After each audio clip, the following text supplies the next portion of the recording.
오늘은 가정의 달인데 가정의 달은 목사가 설교하기가 제일 어려운 달입니다. 왜냐하면 내용은 비슷하거든요. 말씀에 나와 있던 가정에 관한, 자녀에 관한, 부모에 관한 이야기는 여러분 저와 33년을 같이, 개척 33년 됐으니까 33년을 같이 한 분들, 물론 개척 막 해가지고 집사람과 또 초등학교 2학년 그리고 성 6개월 된 나이 4명이 시작을 했고, 그리고 나서 이제 몇 개월 지나면서 한 가정 오신 분들이 이렇게 보면, 야, 어떻게 33년 이 종교 설교를 다 들으셨을까? 25년을 저렇게 설교를 듣고 함께 했으니 얼마나 감사한 일인가 생각할 때가 참 많습니다. 그래서 가정의 달이 되면 모든 분들에게 생각의 차이가 있고 감정의 차이가 있기 때문에 자기 감정대로 성경 말씀을 설교를 듣는다면 그렇게 썩 그렇게 흐뭇하지 않을 수도 있을 텐데 싶은 때가 있어요. 그러나 여러분, 설교는 목사가 전하는 게 아니라 하나님이 종이수를 통해서 하나님의 말씀을 전하는 것이기 때문에 언제든지 말씀을 여러분 개인의 어떤 환경과 환경으로 듣지 않으시고 주님의 나에게 위로의 말씀, 소망의 말씀, 생명의 말씀 주신다는 마음으로 말씀을 듣기를 주님의 이름으로 축원합니다. 여러분, 어버이날 어떻게 보내셨습니까?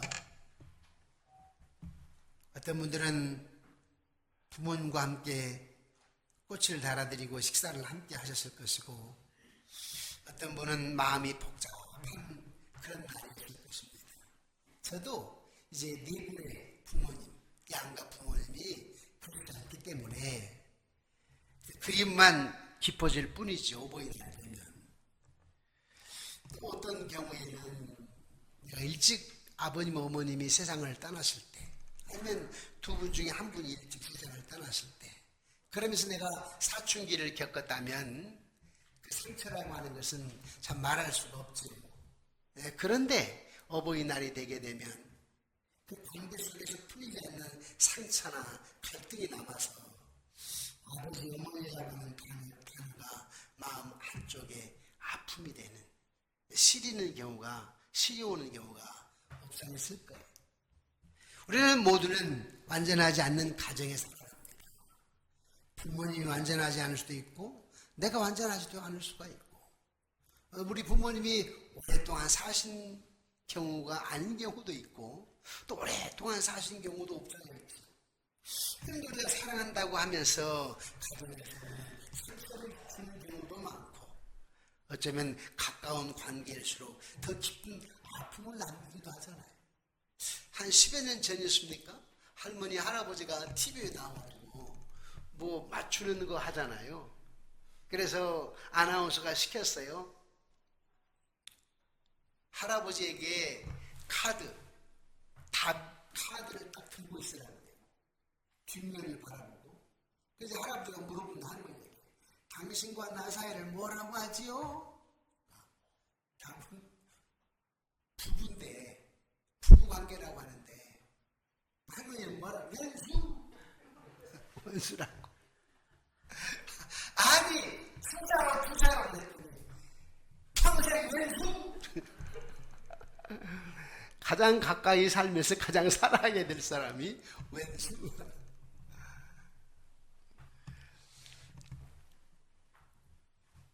어떤 분들은 땅의 부모님과의 관계 때문에 하늘 아버지이신 하나님을 오해하기도 하고 또 부부관계도 오해하기도 합니다. 하나님은 나를 실망하실 것이다. 하나님 나를 실망하실 것이다. 하나님도 내가 잘해야만 사랑하실 것이다. 하나님도 결국 나를 포기하실 것이다. 결국 나를 포기하실 거야. 우리 부모님이 나를 포기하듯이 이렇게 오해하는 경우도 있습니다. 그러나 오늘 본문은 우리에게 전혀 다른 하나님의 마음을 가르쳐 줍니다. 하나님의 마음. 오늘 본문에는 한 아버지의 절규가 나오는데 어떤 절규요? 내 아들 압살롬아. 참 놀라운 절규죠. 이 울음은 단순한 한 인간 아버지의 슬픔만이 아니, 이 울음은 우리 향한 하나님 아버지의 마음을 희미하게나마 보여주는 장면입니다. 하나님이 여러분들에게 내 아들 누구야? 이렇게 부르신다. 오늘 본문의 배경은 이렇습니다. 다윗의 가정은 겉으로는요 왕의 가정이었어요. 화려한 가정이지요. 부경호가 다 있는 왕의 가정이었다. 근데 속으로는 깊이 무너진 가정이었습니다. 사회생활 하다 보면 그런 가정이 있죠. 큰 회사인데, 회장인데 가정은 무너졌어요. 또 대통령의 아들이라고 해도 딸이라고 해도 어쩌면 행복할 수 없잖아요. 행복할 수 없어요. 다윗이 바세바를 범하고 우리아를 지금으로 몰아넣은 후에 우리는 뭐 한순간의 실수라고 보아서는 안 됩니다. 죄입니다, 죄. 그 죄 이후에 그의 집안에는 상처와 비극이 일어났습니다. 어떤 상처와 비극이죠? 암논이 이복누이 다말을 욕보였습니다. 다말의 친오빠인 압살롬이 그 말에 분노하여서 암논을 죽여버렸습니다. 베다른 형제를 죽였습니다. 그리고 시간이 지나서 압살롬은요 아버지 다윗을 향해 반역을 일으킵니다. 왜 그랬을까요? 아마 이제 배다른 형제 때문에 아버지 원망했겠죠. 그러면서 아버지를 죽이겠다고 반역을 일으킨 겁니다. 압살롬은 단순히 집을 나간 아들이 아니었습니다. 아버지를 왕위에서 끌어내리려고 하는 아들이었어요. 아버지의 백성을 빼앗고요, 아버지의 권위를 무너뜨리고요, 아버지의 생명까지 빼앗으려고 합니다. 아버지를 죽이려고 합니다. 그것을 안 다윗을 추종하던 요압 장군이 군대를 이끌고서 다윗의 아들 압살롬 군대와 싸우러 나갑니다. 왜? 압살롬 저놈을 죽여야 돼. 어떻게 자기 아버지의 백성을 빼앗고 모든 것을 빼앗고 권위도 빼앗고 생명까지도 빼앗으려고 하지. 저 녀석을 죽여야 돼. 다윗의 군대, 압살롬의 군대를 이끌고 전쟁터에 나갑니다. 압살롬과 싸우기 위해서. 그때입니다. 다윗이 뭐라고 합니까? 나도 함께 가자. 나도 함께 가자는 거예요. 왜 그럴까요? 함께 가서 내 아들 압살롬 죽이자는 거예요? 아니에요. 요압이 나가고 알았어요. 요압이 압살롬을 죽일 텐데 제가 나가서 압살롬을 보호하겠다는 거죠. 압살롬을 살리겠다라고 하는 거예요. 말이 됩니까? 이해가 안 가죠? 그게 아버지 마음. 다윗이 정작 전쟁터에 나가려고 하는 내심은 무엇이었을까? 부하 요압 장군의 군대에 의해서 아들 압살롬이 죽임당할까봐 아들을 살리기 위해서였습니다. 요압의 만류로 전쟁터에 나가지 못한 다윗은 요압 장군에게 압살롬을 선처해달라고 부탁을 합니다. 요압이 볼 때 참 아이러니 했을 거예요. 아니 당신을 죽이려고 하는데, 왕권을 빼앗으려고 하는데 그런 아들을 살리겠다고 같이 나가자고요? 이해가 안 갔을 겁니다. 요압 장군은 단호하게 말합니다. 왕이시여, 무엇 때문에 전쟁터에 함께 나가자고 하는 겁니까? 압살롬을 선처해달라고요? 말이 됩니까? 다윗의 군대, 즉 요압 군대와 압살롬 군대가 이제 그래서 전쟁이 붙었습니다. 어떻게 됐을까요? 당연히 다윗의 군대, 요압 군대가 이길 수밖에 없지요. 아까 본문 읽다 보니까 다윗에게 뭐라고 그래요? 하나님께서 그래요. 왕의 하나님께서 이래요. 왕의 하나님께서. 역사 재판기 누가 돌려요? 하나님이 하시는 거예요. 이란과 이스라엘, 미국과의 싸움, 누가 전쟁의 승리를 주관하신 분이에요? 하나님이에요.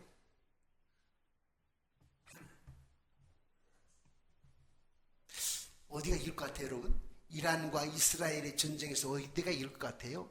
미국과 이란과의 전쟁에 어디가 이길 것 같아요? 역사를 재판기 누가 돌리신다고요? 하나님.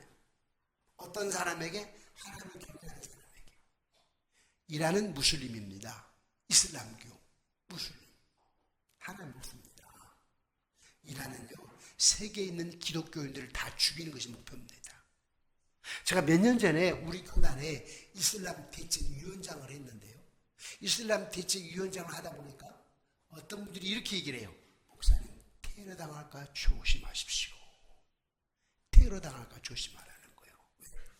이슬람교, 우리는 기독교인, 크리스찬이 그러잖아요. 이슬람교는 이슬람교, 무슬림 그럽니다. 그들이 타겟은 뭐냐면 이 대한민국입니다. 왜? 대한민국이 세계 복음을 앞장서는 나라잖아요. 우리 교단만 하더라도 세계에 약 1,600가정이 나가서 선교를 하고 있습니다. 약 2,800여 명이 선교를 하고 있습니다. 제일 많이 선교를 하고 있죠. 여러분, 인구 밀도로 본다면 한국이 세계 선교 1위입니다. 미국이 1위지만 인구 분포도로 한다면 이 작은 나라에서 많은 선교사를 보냈기 때문에 그러니 이슬람교 무슬림들은 이 한국이 타겟입니다. 어쩌면 이 나라에 무슬림들이 들어와서, 무슬림은 시아파가 있고 수니파가 있는데 무시무시한 시아파, 수니파가 있는데 수니파는 테러를 안 일으킵니다. 누가 이렇게 무시무시한 시아파, 헤즈볼, 다 시아파입니다. 테러 일으키는 이슬람 무슬림 가운데, 그런데 한국이 타겟이에요. 그러나 역사의 쳇바퀴를 돌린 분 누구라고요? 하나님. 이스라엘은 아브라함의 후손이에요. 약 4,000년 전. 하나님께서 아브라함을 가나안 땅, 복의 근원이 되겠다고 말씀하셨고, 이스라엘 백성들을 애굽에서 불러내가지고 가나안 땅에 들어가게 하셨죠. 뭐 때문에요? 아브라함이 한 약속 때문에. 그 약속은 변함이 없어요. 지금도 하나님은 이스라엘 땅을 축복하십니다. 이스라엘 땅은 우리나라 강원도만한 땅입니다. 강원도보다 살짝 큰 땅. 그런데 중동 전체를 주권을 쥐고 있잖아요. 여러분, 그 유태인들, 미국의 경제를 쥐고 있는 사람들이 다 유태인들입니다. 미국의 아이비리그 100대 안에 들어있는 학교의 훌륭한 교수들 30%가 유태인들입니다.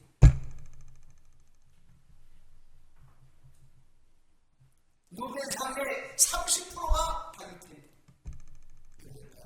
역사의 첫 바퀴를 돌리시는 하나님, 아브라함이 나타나신 하나님은 그 이스라엘 백성들을 축복하셨습니다. 그래서 여러분과 대입해 본다면, 우리는 날마다 살아갈 때 경제가 어떻게 될고, 가격은 올라가고, 기름값도 올라가고, 어떻게 될고 불안하고, 참 복잡하다는 세상 속에서, 미래 불확실성 속에서 어떻게 살아갈고, 요즘 우리 젊은 사람들이 결혼도 안 하려고 하고, 젊은 사람들이 아이를 안 낳으려고 하잖아요. 왜냐하면 저출생의 이유가 뭐지요? 세 가지가 이유가 있는데요. 하나는 경제적인 부담감입니다. 네, 요즘 젊은 사람들이 아이를 하나만 낳거나 또 안 낳거나 하려고 하는 이유가 뭐냐면은 경제적인 부담감. 두 번째는 뭔지 아세요? 미래의 불확실성 속에서 세 번째가 뭔지 아십니까? 세 번째는 가치관의 변화입니다. 여러분들은 연세 드신 분들은 첫 번째 가치가 뭐였어요? 사실은 믿는 사람들은 하나님인데, 믿지 않는 사람은 첫 번째 가치가 뭐였어요? 그래서 자녀였어요. 자녀였죠. 그 어려운 가운데도 우리 아이들 어떻게 새끼 잘 가르쳐 보겠다. 못 먹고 배고프고 축구하면서, 그래서 어떻게 자식 잘 가르쳐보겠다라는 그 가치관이 있지 않습니까? 그러나 요즘에 젊은 사람들은 그 가치관이 낫죠. 나 혼자 잘 먹고 잘 사는 거죠. 행복하게. 그 가치관의 변화 때문에 저출생 문제가 생겼는데, 그렇게 역사의 쳇바퀴 누가 돌리신다고요? 하나님. 근데 그 하나님이 첫 명령이 뭐였어요? 생육하고 번성의 땅에 충만하라요. 첫 명령. 그런데 생육 안 한다고요? 번성 안 한다고요? 하나님이 노여워하시죠. 내 이놈, 내 명령에 불순종해서 하겠다고?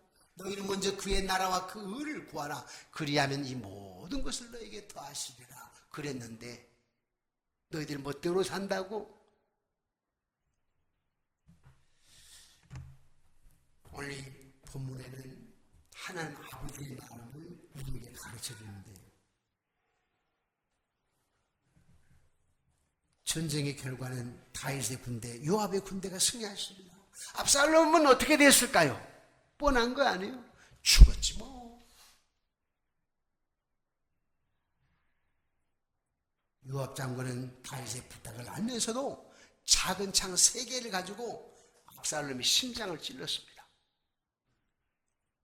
그리고 요압의 군대들이 압살롬을 창으로 또 찔렀습니다. 이렇게 전쟁은 끝이 났습니다. 요압의 군대는 2사람의 전쟁을 통해서 다윗에게 승전 보고를 드리게 되는데, 전쟁이 끝나게 되면 전쟁을 통해서 승전보를 알리는 겁니다. 그냥 오늘 본문에 보니까 2사람이 승전보를 알리러 오잖아요. 그때 다윗은 전쟁의 결과보다도 자신의 아들 압살롬의 생사에 더 관심이 많았습니다. 지금 전쟁 승패가 중요한 거야. 내 아들의 생사 문제인데, 생명의 문제인데, 내 아들 압살롬이 살아있느냐 이겁니다. 그런데 압살롬이 어떻게 됐어요? 죽었다고요. 그때 다윗이 어떻게 합니까? 내 아들 압살롬, 살은 내가 너를 대신하여 죽었다면 압살롬, 내 아들아 하면서 몹시 슬퍼했습니다. 자, 이런 배경에서 자녀에 대한 아버지의 사랑이 어떻게 나타나는지, 자녀에 대한 아버지의 사랑이 어떻게 나타나는지 하나님 오늘 우리에게 2가지로 진리의 말씀을 주십니다. 첫째는 뭐냐면, 전쟁에 이겨서 왕권을 회복하는 것보다 아들 생명이 더 귀하다.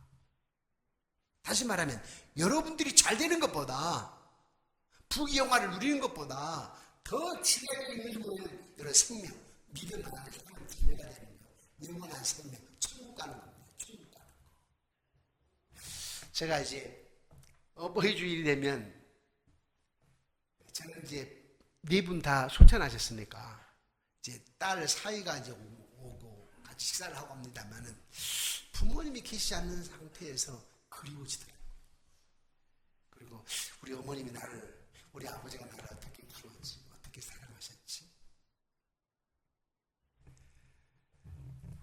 제가 초등학교 다닐 때요, 아버님은 학교 가실 때 꼭 같이 밥을 먹고, 그리고 옛날 동동구 한 70, 넘으시면 아들끼리 손에다가 머리에다 바른 머릿길 동동 그걸 해서 다 이렇게 머리 허리카락 다 하시고, 손에 남은 것 가지고 아들 저를 불러서 다 이렇게 하시고, 손에다가 또 뭐 이렇게 찍어 바르신 거 이렇게 딱 하고 이제 학교 가시려고 해놓고는 또 자기 손 한쪽에 좀 남겨놔.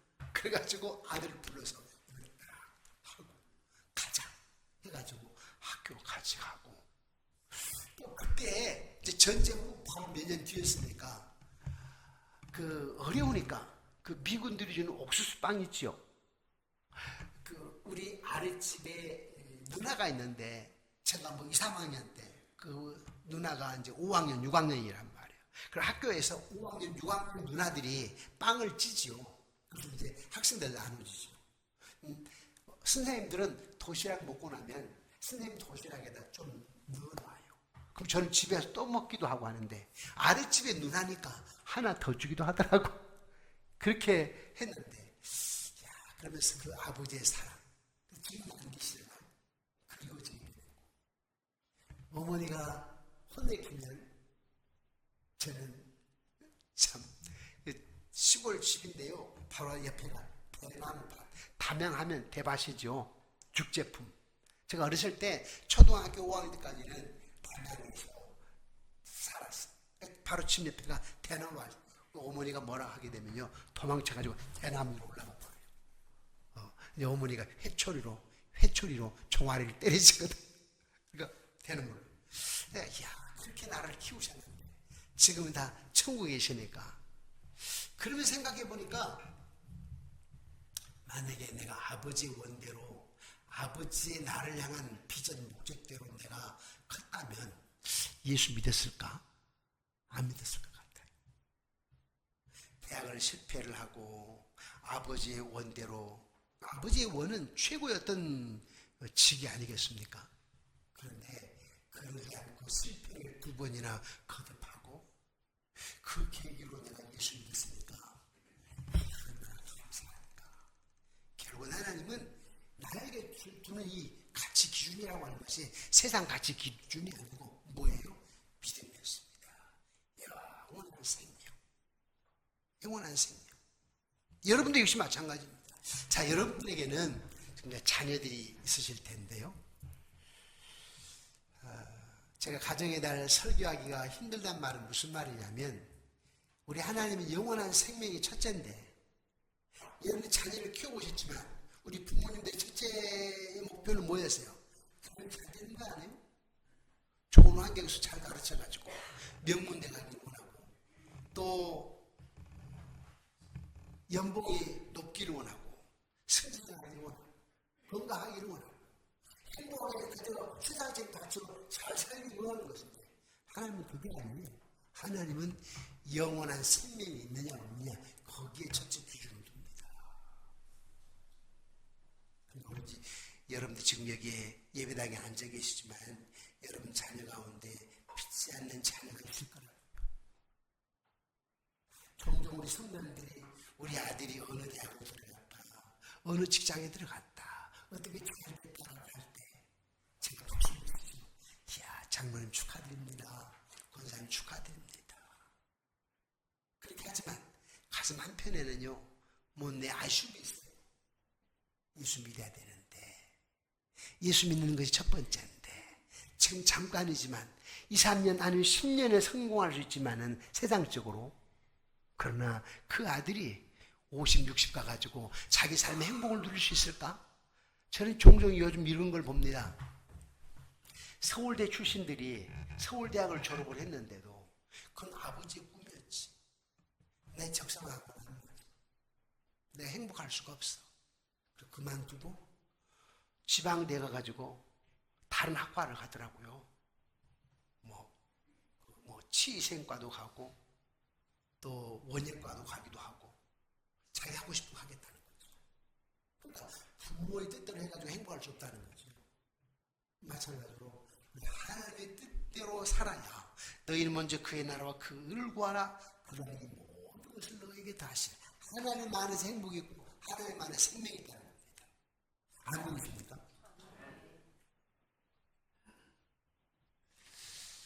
안전하게 쉽지 않으실 거예요. 왜냐하면 지난 2월 달에 목회 데이터 연구소에서 설문조사를 발표를 했는데 교회 다니는 청년들도 교회 안에 있는 청년 대학생들도 최고의 가치가 뭐냐니까 놀리지 마십시오.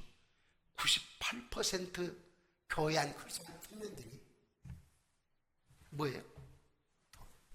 돈이래. 한편 이해가 가긴 하는데 물론 돈은 있어야 돼. 돈이 필요해. 그러나 돈의 주관자가 누구죠? 하나님이에요. 하나님. 저도 3학년 친구 또 2학년 손자가 있고 이달 둘째 딸이 이제 막내 딸이 출산을 합니다. 이게 손자 손녀들 놓고 기도할 때 무슨 기도를 하냐면은 뭐 잘되라게 하는 게 아니라 하나님을 제일 신뢰해서 하나님 제일 욕심이 돼서 하나님의 크기를 경험케 하옵소서. 그게 기도 제목입니다. 그리고 교회 안에도 우리 젊은 집사님들에게 빌 때마다 애들 믿음으로 잘 가르치는 집사님들 보면은 예뻐. 정말 예뻐요. 우리 젊은 집사님들이 아이들 어렸을 때부터 믿음으로 잘 키우는 집사님들 보게 되면 얼마나 예쁜지. 권사님들도요, 정말 아이들 가정 안에서 믿음으로 키워가는 그런 가정을 보면 얼마나 기쁘던지요. 이렇게 예배를 드릴 때 우리 권사님 집사님이 아들 데리고 딸 데리고 와서 예배 드리는 모습 보면요 얼마나 기쁜지 흐뭇해요. 딱 강단 딱 쓰잖아요. 딱 거기에 관심을 갖는 저기 아들이 왔구나, 저기 또 딸이 왔구나. 우리 하나님은 여러분들의 관심이 어디에 있냐면 생명입니다. 생명.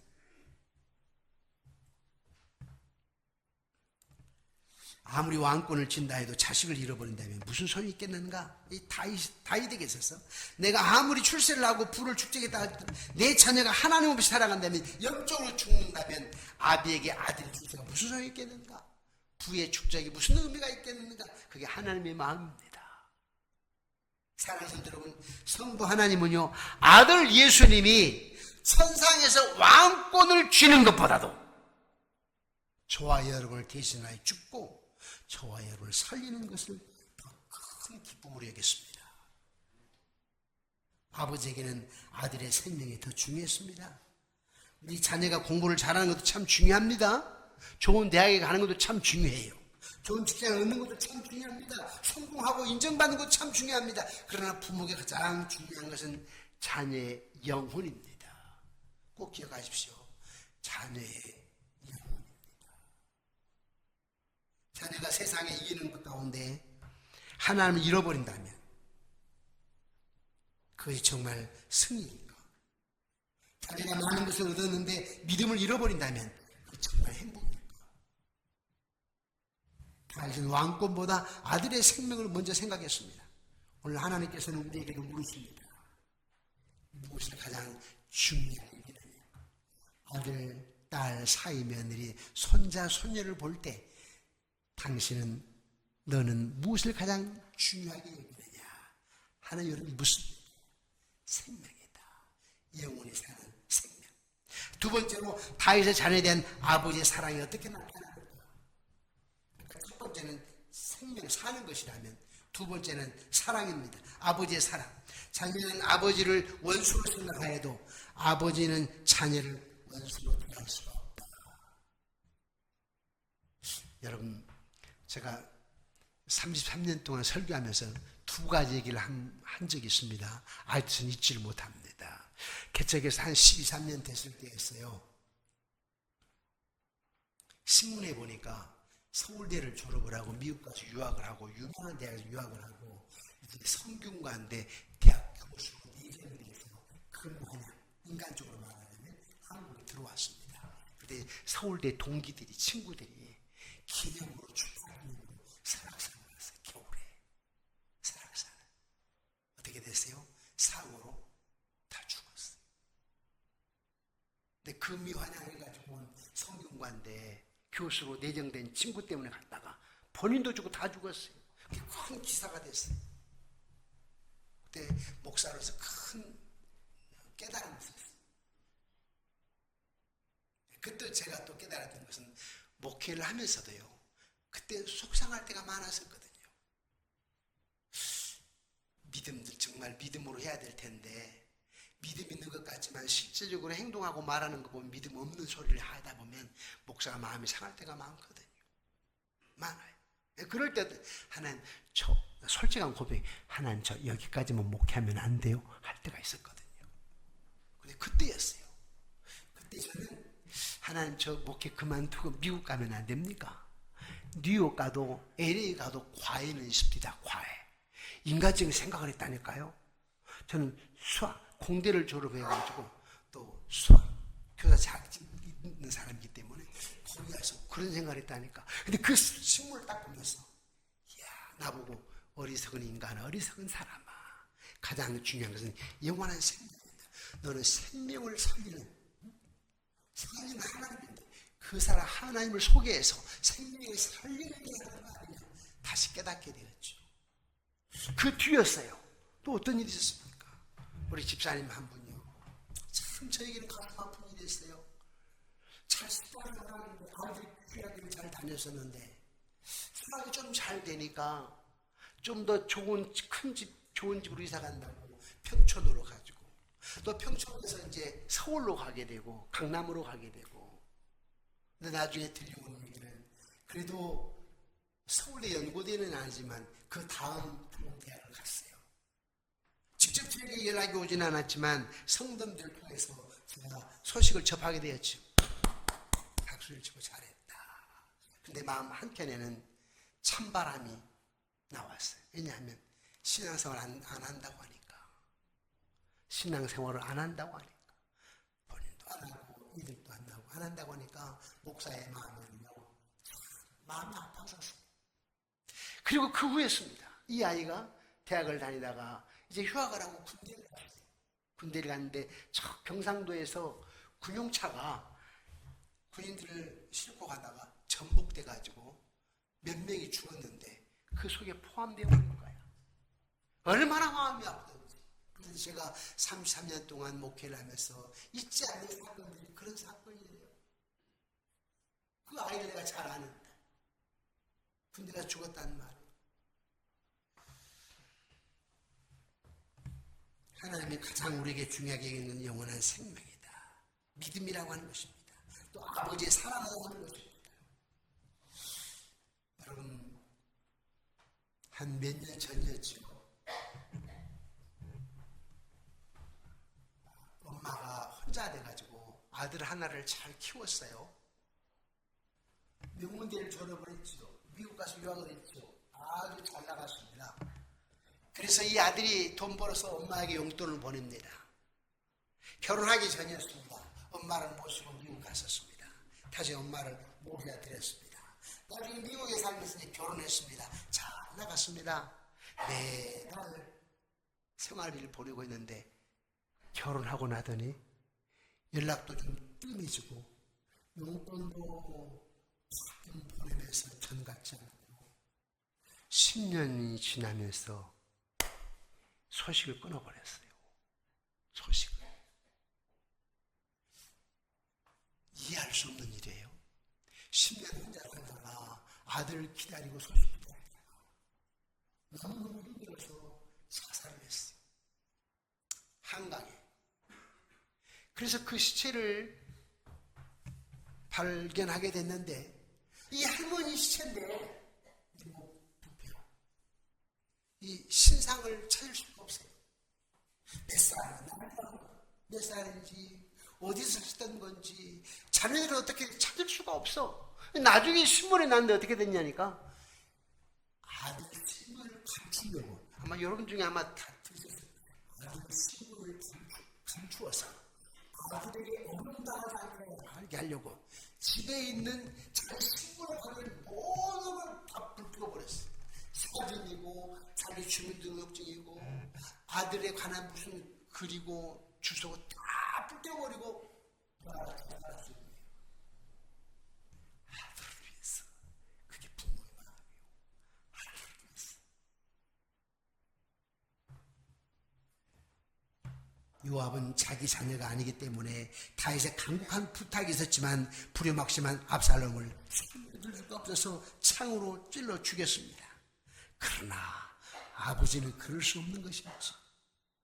이것은 인간에 대한 하나님의 사랑을 잘 나타내주고 있습니다. 하나님 이스라엘이 하나님을 배제하고 우상 숭배했지만은 그들을 사랑했습니다. 지금 이스라엘 땅 그런 거 아닙니까? 이스라엘 백성들이 솔로몬 왕 때 하나님을 전적으로 경외하지 아니하고 솔로몬이 반만 여호와를 경외했어요. 다윗은 전심으로 여호와를 경외했고, 그러나 솔로몬은 반씩. 솔로몬 이후에 나라를 두 쪽으로 나눠버렸어요. 분반시켜버렸어요. 북쪽 이스라엘, 남쪽 유다. 북쪽 이스라엘은 주전 722년에 아수르에서 멸망시켜버렸고 떠버렸고, 남쪽 유다는 주전 586년에 바벨론이 포로로 끌려가게 만들었어. 바벨론 포로로 끌려가서 바벨론 강가에서 날마다 운명을 회개할 때 하나님 그들의 죄를 용서하시고 다시 귀환시켰지요. 그 후손들이 누구예요? 지금 이스라엘 후손들.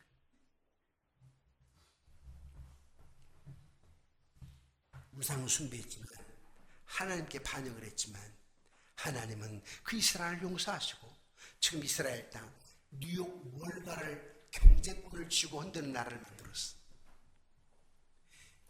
아이들이 100대 안에 든 학교에 30% 교수가 발표됩니다. 부모가 아닌 다른 사람은 모렴치하고 부도덕한 폐륜화에 대해서 저런 녀석은 죽어야 마땅해 하고 압살롬을 요압 장군은 죽였지만 이것이 인간에 대한 하나님의 사랑인 것입니다. 로마서 5장 8절은 이렇게 말합니다. 함께 읽어보실까요? 시작. 우리가 아직 죄인 됐을 때 그리스도께서 우리를 위하여 죽으심으로 하나님께서 자기에 대한 자기의 사랑을 확장하셨느니라. 아멘. 사랑하는 성도 여러분, 오늘 아침 하나님께 우리에게 주신 아버지의 사랑에 대한 두 가지 진리의 말씀이 있는데, 자녀에 대한 아버지의 사랑은 전쟁의 승보다 더 귀하고 위대하다. 하나님 지금 여러분 사랑하십니다. 전쟁의 승보다 더 귀하답니다. 여러분 더 위대하게 생각하십니다. 여러분 어떻게 아프시기도 하고, 어떻게 보면 내 인생에서 어려운 일들을 또 참 많이 있지만, 하나님 존재입니다. 하나님 아버지가 피로 값주고 사셔가지고 하늘 보좌에 예수님 땅에 보셔가지고 나 대신 주께서 나를 살으셨다. 내가 얼마나 고귀한 자인가. 영적으로 하나님의 자녀로 하나님 아버지는 나를 어떻게 사랑하셨는가. 아들을 십자가에 내어주시기까지 나를 사랑하셨다. 그래서 여러분들은요, 확신이 있어야 되고 자부심이 있어야 됩니다. 그래서 여러분들이 나중에 내 인생 여정 끝내요 강 건너 언도 이를 때 하늘 문 향해 말하리 예수 인도하셨네. 이야, 내 인생 발걸음을 예수 인도하셨네. 그거 우리 믿는 자들이 특권 아닙니까? 여러분들의 사랑. 자녀를 원수로 생각하여도, 자녀는 아버지를 원수로 생각하여도 아버지는 자녀를 원수로 대할 수가 없다. 이것이 우리를 향한 하나님의 위대한 사랑, 절대적인 사랑이랍니다. 영원한 사랑. 이것이 복음의 그림자예요. 그런데 우리가 상황이 좀 안 좋다고 신앙을 저버릴 수가 있습니까? 내 마음대로 인생이 안 된다고 직분을 저버릴 수 있습니까? 아니. 사랑하는 성도 여러분, 오늘 본문에서 다윗은 승리의 날에 울었습니다. 왕권을 회복한 날 그는 통곡했습니다. 왜입니까? 아들을 잃어버렸기 때문에. 다윗의 눈에는 압살롬이 여전히 아들이었습니다. 반역해도 아들이었고, 아버지를 버려서도 아들이었고, 돌아오지 못한 채 죽어서도 다윗의 입술에는 끝까지 내 아들, 내 아들, 내 아들이야. 그러나 오늘 우리는 다윗의 슬픔에 멈추면 안 됩니다. 우리는 다윗보다 더 크신 왕 예수 그리스도를 바라봐야 됩니다. 그는 우리를 향해 말씀하셨습니다. 내가 너를 대신하여 죽었다. 나는 너를 절대 포기하지 않는다. 너는 내 것이다. 우리는 아버지께로 전적으로 마음을 향해야 됩니다. 여러분 자녀 손손들이요, 아버지께로 전적으로 향하게 만들어야 됩니다. 여러분 자녀 손손들이 잘 되기를 원하죠? 저도 마찬가지예요. 근데 시편 81편의 1절에 보니까 아삽은 뭐라고 하느냐면, 하나님은 능력하는 전능하신 하나님이다, 이렇게 얘기합니다. 그 하나님 어떻게 했다는 거예요? 애굽에서 너희를 구원해. 애굽에서 구원합니다. 그런데 너희들이 가나안 땅에 들어가거들랑, 적각구리 흐르는 가나안 땅에 들어가거들랑 우상을 숭배하게 되고, 그 땅은 부끄럽기 때문에 하나님의 머리를 수가 있는데 그러지 않기를 원하여서 전능하신 여호와를 바라보라, 우상 숭배하지 말라라고 얘기하시면서 입을 크게 열라, 내가 채우리라. 여러분들도 마찬가지고, 여러분 자녀 손손들도 하나님 향한 입을 크게 열게 하시고 전능하신 하나님을 바라보게 하시고, 그럴 때 하나님을 채우신다라고 하는 그 믿음을 갖게 하는 것이 우리 할아버지 할머니들의 의무입니다. 아멘이십니다. 용돈 주는 것도 좋지만, 뭐 어린이날 선물 사주는 것도 좋지만, 더 중요한 것은 하나님의 사랑 잊지 않게 하는 거, 하나님 참 의지하게 하는 거, 하나님을 크게 벌리게 하는 거, 하나님 채우신다고 하는 거. 이것이 정말 여러분들의 사명인 걸로 알고, 오늘 다시 한번 우리가 아버지께로 돌아가고, 우리 자녀들, 우리 가정이 아버지께로 더욱더 가까이 나가는 그런 가정이 되어지기를 주의 이름으로 축원합니다.